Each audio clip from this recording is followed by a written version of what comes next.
BJP MP అరవింద్పై MLC Addanki Dayakar fire అయ్యారు. Original Congress నేతలకు పార్టీలో ప్రాధాన్యత పదవులు ఇవ్వట్లేదన్న అరవింద్ వ్యాఖ్యల్ని తప్పుపట్టారు. ఆయన డిఎస్ లేకుంటే అరవింద్కు దిక్కే లేదని, ఆయన కూడా కాంగ్రెస్ పార్టీ నుంచి రాజకీయ నాయకుడిగా ఎదిగారని అద్దంకి దయాకర్ అన్నారు.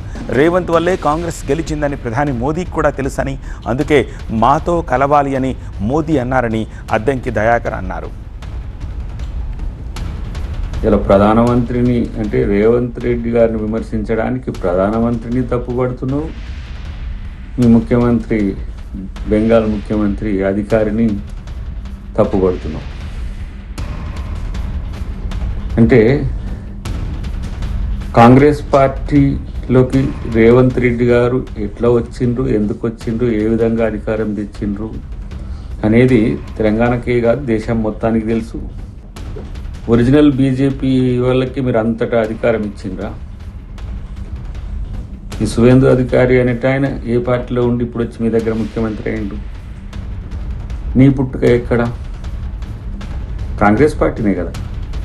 ఇలా నేను ఒరిజినల్ బీజేపీ నాయకులు అని చెప్పి గింజుకుంటే ఎవరికి తెలియదు డిఎస్ గారి రాజకీయ ప్రస్థానం ఎక్కడ ఉంది? ఆయన లేకపోతే మీ బతికి ఎక్కడ ఉంది?